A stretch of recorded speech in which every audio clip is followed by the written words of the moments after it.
Ô pessoal, tudo bem com vocês? Estamos aqui começando mais uma aula de materiais e sistemas construtivos. Lembrando que vamos continuar a falar de aglomerantes. Então, dessa vez a gente vai falar de cimentos. Aí o livro do Bauer tem um capítulo especial para cimentos, chamado Cimento Portland, capítulo 3, página 35, tá? Materiais de construção, volume 1.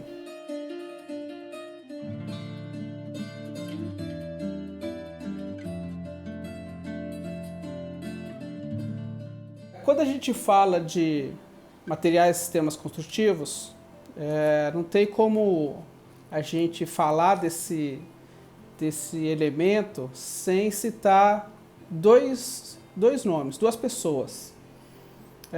O primeiro é um francês chamado Vicat, e o segundo é um inglês chamado Joseph Aspdin. Bom, o Vicat foi o cara que era conhecido como o inventor do cimento, né? Ele, lógico, ele não fez isso sozinho, isso foi uma questão de evolução ao longo do tempo, mas ele pegou os materiais que precisa para fazer o cimento e ele viu que o material se solidificava rapidamente, né, para fazer isso. O segundo autor, que é o Joseph Aspdin, ele patenteou o cimento com esse nome de cimento Portland. É por isso que a gente utiliza esse nome até hoje. Esse nome é patenteado pela família do Aspdin. O Aspdin, ele pegou o cimento e ele adicionou outros elementos, né? Então, enquanto o Vicat ele ficou com só alguns elementos, o Aspdin ele adicionou elementos ao material, que a gente já vai falar daqui a pouco, né? Então, ele percebeu que com essas adições, o material demorava um pouquinho mais para se solidificar totalmente, né? E é o que a gente precisa, porque a gente precisa do material que, se ele solidificar rapidamente, a gente perde essa trabalhabilidade, né? A gente precisa desse tempo de solidificação do material. Bom, após esse registro de patentes do Aspdin, isso foi nos anos 1800 e alguma coisa, eu não vou lembrar exatamente a década, ele patenteou esse nome e depois esse material começou a ser largamente aplicado, né? Então, uma associação americana chamada de ASTM, que quer dizer American Society for Testing and Materials, é uma associação muito semelhante ao que a gente tem aqui no Brasil do Inmetro, né? E isso foi em 1907, se eu não me engano, 1904. Essa associação ela começou a testar o cimento, começou a testar o concreto, e aí esse material foi largamente aplicado na construção civil. As primeiras peças de concreto que a gente começou a fazer, o concreto moderno que a gente tem hoje, começou a ser feita, na verdade não foi nem na construção civil, foi na construção naval. Foi feito um barco de concreto, né? Então, não é porque o material é pesado que não dá para né, boiar na água. Então ele precisava do material que ele não sofresse com a agressão da água, e aí ele fez justamente um barco, né?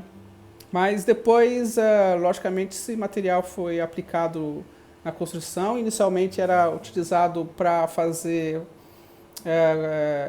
como argamassa, mas depois perceberam que a dureza do material era tamanha que começaram a criar o concreto moderno como a gente tem hoje, né? Que foi uma técnica que a gente perdeu lá desde a época dos romanos e, bom, a gente tem isso aí até hoje. A gente tem 4 tipos de cimento. A gente tem o cimento pozzolânico, que é o cimento mais antigo, que a gente tem notícia, né? Os cimentos romanos eram pozzolânicos, embora a gente não conheça qual era a técnica deles de lançamento, de transporte desse material, mas a gente sabe do que era feito esse cimento, né? Então, o cimento pozolânico que a gente tem hoje é exatamente igual ao cimento pozolânico dos romanos. Depois a gente tem o cimento aluminoso, que aí a gente vai ter a adição de minérios ferrosos, né, principalmente alumínio. A gente tem o cimento natural, que são rochas, que são as matérias-primas do cimento, que foram aglomerando com outros tipos de pedras, com outros tipos de rochas, né? Então esse é outro material. E o quarto tipo, que é o mais utilizado hoje, que é o cimento Portland. Quando eu falo que esse material é extremamente utilizado, eu falo que o uso desse material é tamanho que é o segundo material mais consumido pela humanidade, só perde para o que fica em primeiro lugar, que é a água, né? E ainda a gente está falando aí que a gente coloca água no cimento. Então, se a gente ainda adiciona essa água ao cimento, talvez seja o material de fato mais consumido pela humanidade. Não importa o país que você esteja, não importa quais são as técnicas construtivas mais avançadas que você vai ter, todos os lugares eles vão estar trabalhando com concreto. Ah, mas lá nos Estados Unidos eles fazem as casas de madeira. Sim, mas a base é de concreto, porque a madeira não pode ficar diretamente ligada ao chão. Ah, mas e aqueles edifícios altos, arranha-céus, tudo feito de aço? Sim, mas muito daquilo lá tem concreto também. Então, é de fato, sem dúvida nenhuma, um dos materiais mais consumidos pela humanidade. E tamanha a sua diversidade também. A gente consegue estar trabalhando com esse material não só na construção, mas como a gente viu na construção naval também, né? Bom, vou começar então falando do cimento pozolânico. O que é a pozolana, afinal, né, que fica no cimento? É basicamente argila. Então esse cimento, que é o mais antigo, utilizado pelos romanos, a gente, além de ter o calcário, que é o nosso material principal para fazer o cimento, a gente tem algumas adições que a gente coloca nessa matéria-prima, que é, no caso, a argila, né? E a argila tem ali vários outros elementos ligados a ela. Então, a gente consegue fazer com que esse material seja excelente, né, de excelente propriedade. Bom, características do cimento pozolânico. É o cimento que, aliás, a pozolana, né, adicionada ao cimento. A pozolana, ela melhora a trabalhabilidade desse material, diminui a retração, diminui o calor de hidratação, aumenta a impermeabilidade, anula a reação de águas sulfaltadas, que são águas corrosivas, né? Por exemplo, em esgoto a gente tem muito desse tipo de água. Diminui os custos e pode corresponder de 20% a 40% do volume total do cimento.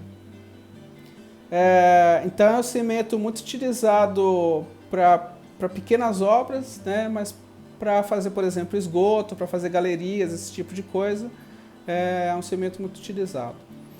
O segundo tipo de cimento que a gente tem é o aluminoso, né, que no caso ele vai uma boa quantidade aí de metais, né, principalmente alumina.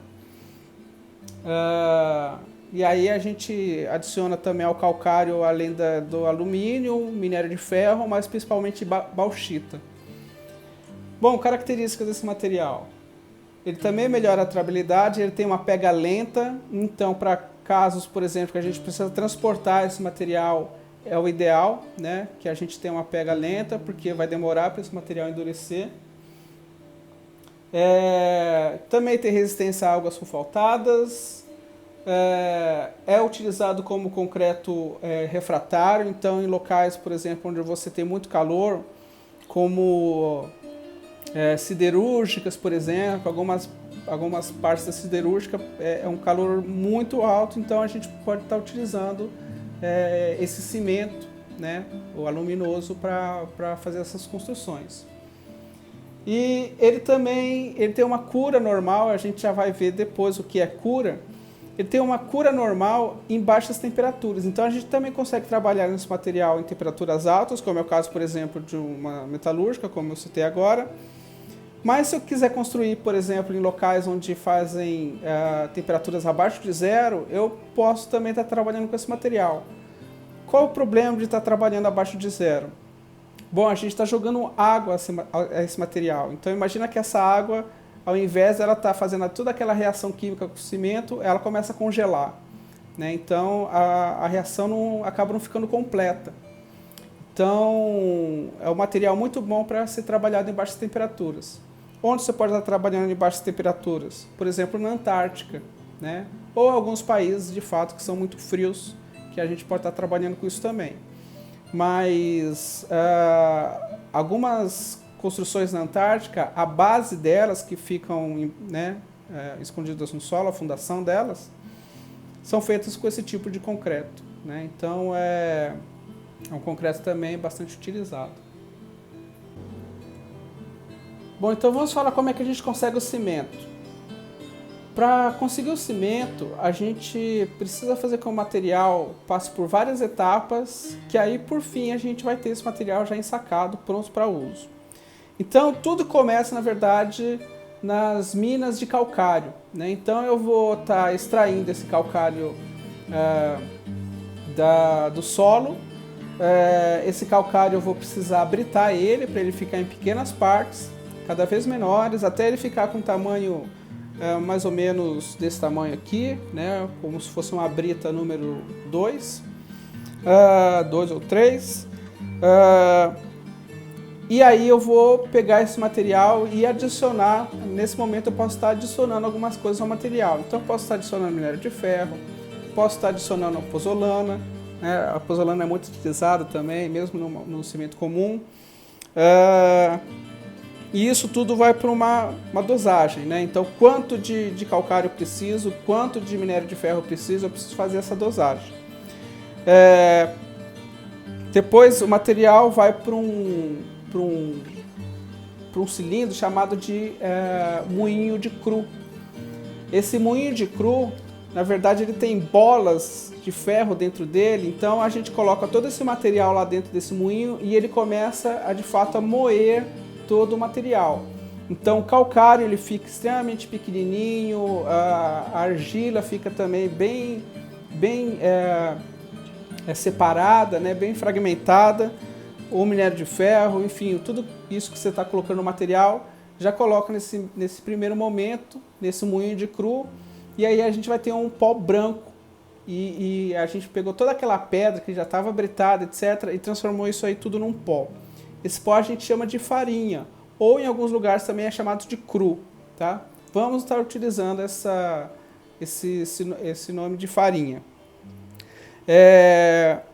Depois desse local, essa farinha vai para o calcinador.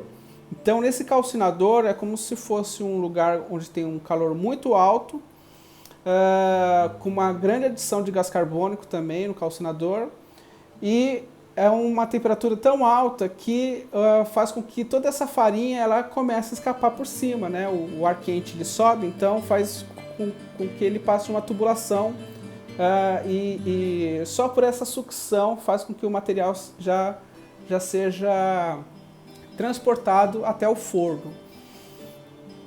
O forno é um forno giratório, né? Ele é revestido de tijolos refratários, então aí lembrando aquela aula que a gente estava falando do que é refratário, que a gente utiliza os tijolos refratários na churrasqueira, por exemplo, esse forno a gente também coloca tijolos refratários. Só que a temperatura que a gente consegue nesse forno não é igual à temperatura que vocês conseguem na churrasqueira de vocês. A temperatura que chega a esse forno pode chegar a temperaturas acima disso, mas o que a gente precisa é de 1450 graus Celsius. É uma temperatura muito alta. É uma temperatura que fica no interior de um vulcão, né? Então a gente pega todo esse pó, coloca nesse local aí, onde a gente ainda tem um jato de oxigênio, então adiciona oxigênio onde essa temperatura fica ainda mais alta. E o que acontece com esse pó? Esse pó todo derrete, a farinha ela derrete, né? Então esse forno giratório ele é levemente inclinado. Então essa farinha começa a derreter e aos poucos ela começa a acumular num determinado ponto do forno e depois ela vai para uma outra estação onde ela vai ser resfriada. Durante esse resfriamento dela, ela começa a empelotar, então ela começa a se separar em pequenas pelotinhas. São pelotas acinzentadas, né, por causa da queima. E essas pelotas, depois que elas estão resfriadas, a gente dá o nome a elas de clinker. A gente chama isso de clinker. Clinker são pedrinhas que já é o começo do cimento, ainda não é o cimento. O clinker ele vai precisar ser triturado, né? Então de novo, a gente passa esse material em moagem, a gente tritura ele e aí a gente vai ter esse pó. Esse pó já é o cimento. Só que esse pó, se a gente jogar água nele, ele vai se endurecer em alguns segundos, em questão de 12 segundos mais ou menos, ele está totalmente endurecido. Então não serve para a gente só esse pó. Então a gente precisa fazer uma adição. Então a gente já teve aquelas adições atrás de minério de ferro, de argila, etc. Só que nesse ponto a gente vai adicionar ao clinker gesso. Gesso anidro, né? Ou gesso anidro solúvel. Então a gente vai pegar esse gesso aí, vai triturar ele junto com o clinker e aí a gente vai ter o cimento Portland, que foi o cimento criado e patenteado lá pelo Joseph Aspdin nos anos 1800 em Guaraná-com-Rolha. Quanto de gesso vai? O gesso ele corresponde a uma parte muito pequenininha, ele corresponde a 3% do volume total, é muito pouco, mas é o suficiente para que esse material ele tenha uma pega mais lenta, né? E isso faz com que o material, logicamente, fique mais fácil de trabalhar, seja fácil de transportar, seja fácil de ser lançado num determinado ponto. Então, esse é o caminho, né, que o clinker passa. Então a gente precisa passar por todos esses passos para que a gente consiga o clinker, né? Para que a gente consiga depois disso o cimento comum. Daí o cimento pode sofrer ainda outras adições, então a gente pode estar colocando mais pozolana, a gente pode estar adicionando mais outros elementos, e aí são adições que a gente coloca no material, né? E aí a gente vai ter cimentos com diferentes nomenclaturas de acordo com o que a gente está adicionando a eles. Então vou dar aqui alguns exemplos para vocês, vou colocar aqui a imagem aqui no vídeo. Então, por exemplo, a gente tem o cimento Portland comum, né, que é o cimento Portland, que é só o clinker e o gesso triturado, e esse é chamado de cimento Portland comum. A nomenclatura que ele ganha é de CP1, né, C de cimento Portland, 1 de comum. E aí a gente pode ter 2, 3, e aí vai depender das adições que a gente vai ter nesse material. Então eu vou dar aqui alguns exemplos deles. Então, por exemplo, a gente tem o CP2E. O que é o CP2? É o cimento Portland número 2 e que ele tem uma adição de escórias. Então a gente pega escórias de alto forno, a gente já viu que são escórias de alto forno, que são elementos que a gente pode estar utilizando como agregados. Esses elementos são adicionados ao cimento, tá? Aquele cimento comum, então a gente coloca uma quantidade aí de escórias, uma quantidade que fica aí na casa de 6 a 34% e todo o resto é cimento normal. Então esse cimento ele ganha o nome de CP2E, E por causa de escórias. Outro exemplo que a gente tem é quando a gente tem no final o número Z, que aí a gente vai estar colocando pozolana. E aí a gente vai ter vários tipos de cimento. A gente vai ter o cimento Ari, né, que Ari na verdade é uma sigla de alta resistência inicial, ou seja, logo depois que esse material foi lançado, a gente tem a cura, né? Depois eu me aprofundo mais um pouco sobre o que é a cura, mas a cura é o que vai dar essa resistência que a gente tanto precisa para o cimento. E às vezes essa resistência ela começa a ser ganhada só depois de muitos dias. Então imagina que a gente tem uma certa pressa para fazer uma obra, por exemplo, sendo feita uma ponte ou uma construção, e eu preciso de uma resistência inicial já imediata.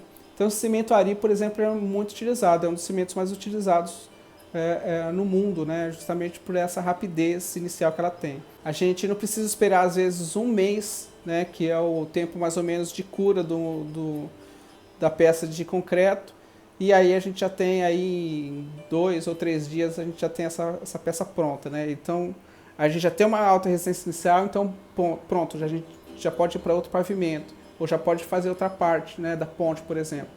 Então é um cimento bastante utilizado. Bom, então eu preciso falar com vocês sobre a embalagem do cimento. A embalagem do material vai ter várias informações, além de estar informando que tipo de cimento a gente está trabalhando, também vai falar algumas instruções do uso desse material, né? Que você deve estar utilizando EPIs, né? Óculos, máscara, você não pode ficar respirando esse material. Então é muito importante ler, né, as instruções que estão geralmente no verso da embalagem. Mas lá vai estar falando, por exemplo, como manipular o produto, tempo de cura desejável, como deve ser estocado. Esse produto, por exemplo, não pode ficar ao relento. Se ele tomar água, você perde aquele saco em todo, né? Aquele saco todo vira uma pedra. O tempo recomendável de mistura, normas, o que você pode estar adicionando a esse produto, se você pode ele é mais indicado para fazer concreto, se ele é mais indicado para argamassa. Então, esse é o último aglomerante que a gente tanto precisava, tá? E esse é um aglomerante que realmente ele faz milagres. A gente tem peças de concreto, assim, que realmente desafia a física, né? A gente consegue grandes balanços, grandes vãos. Então, o aglomerante cimento é de fato a grande mágica do concreto. Aliás, não teríamos concreto sem o cimento moderno. Bom, pessoal, essa aqui era a aula de hoje, ela é um pouco mais curta mesmo, tá? A gente não está falando de dois materiais, a gente está falando de um só. E aí, na próxima aula, na aula da semana que vem, a gente já começa a falar de concreto em si. Aí a gente já vai falar direito o que é cura, como é que é a pega desse material, como ele é feito, etc. Beleza? Então, é isso aí. Até a aula que vem. Tchau!